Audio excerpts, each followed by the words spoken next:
Hello everyone, it's the one and only DS. I'm back with another commentary video, and today I want to talk more about the latest Star Wars film, The Mandalorian Grogu, because the losses that they're about to get from its theatrical run, it's not looking too good for Disney. This post from Variety, it's just only projections from its second weekend, but these numbers that you're about to see, it's not going to change drastically.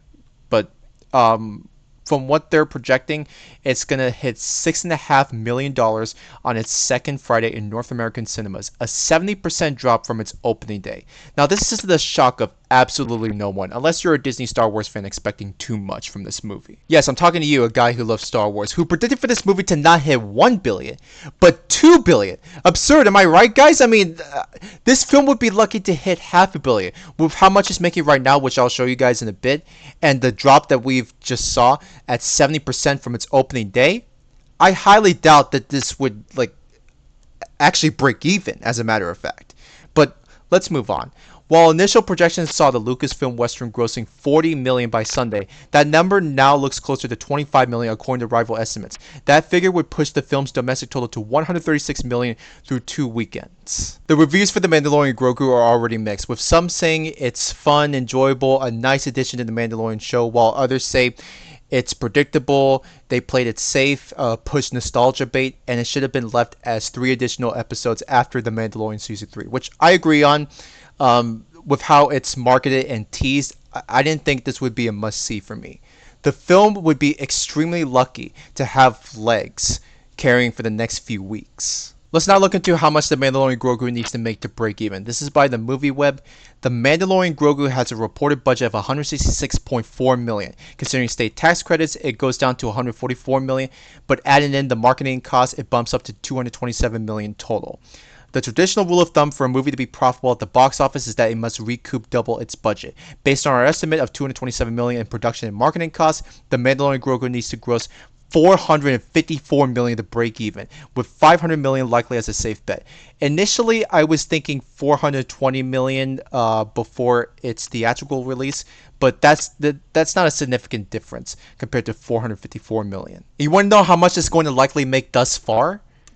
$246 million worldwide.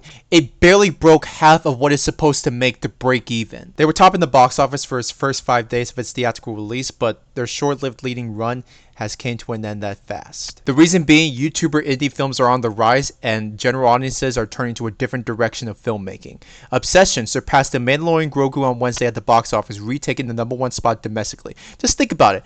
A highly regarded IP brand being beaten by a YouTuber who definitely, from the looks of it, knows a lot more about storytelling and writing compared to anyone from the writers' room at Disney. If I were one of the people working on The Mandalorian Grogu, I would be embarrassed by the competition they're losing to right now. And the fun doesn't stop there for Obsession, because they've garnered more money in their third weekend than its first 2 box office weekends. It's not stopping on the massive success, and it's continuing to spread the word of mouth.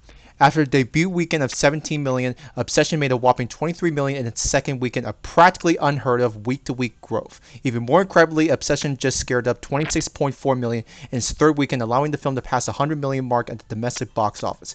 Worldwide, Obsession has now made a whopping 148 million. That's incredible, because the budget for this? $750,000. Focus Features themselves bought the distribution rights at a reported 15 million. So it didn't matter how much it would make in their theatrical run. The YouTuber behind Obsession, Curry Barker, is already going to get a tremendous profit out of this. Congratulations to him. Wow, 148 million earned, over 750,000 spent. That's unbelievable. And that is not the only YouTuber indie film that is doing well right now, because The Backrooms, which just released last weekend, is projected to hit 117 million worldwide, and their production budget was 10 million.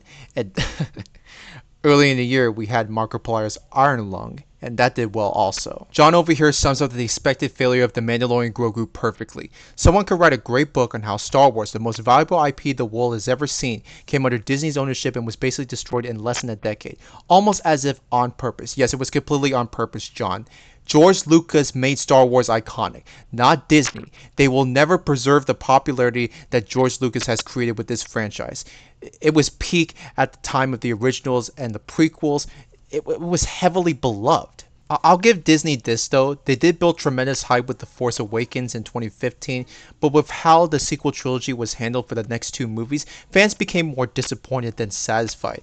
In fact, they got more distant from Disney Star Wars. And from what we're seeing out of The Mandalorian Grogu, this is not bringing a whole lot of fans back to fall in love with the franchise again. Star Wars is not safe. But what do you make of this whole situation? Will Star Wars ever get back on their feet? You let me know in the comments. Be sure to hit the like button, subscribe to me if you're new, share this out with your friends and family, and I'm out. You have yourself a great day.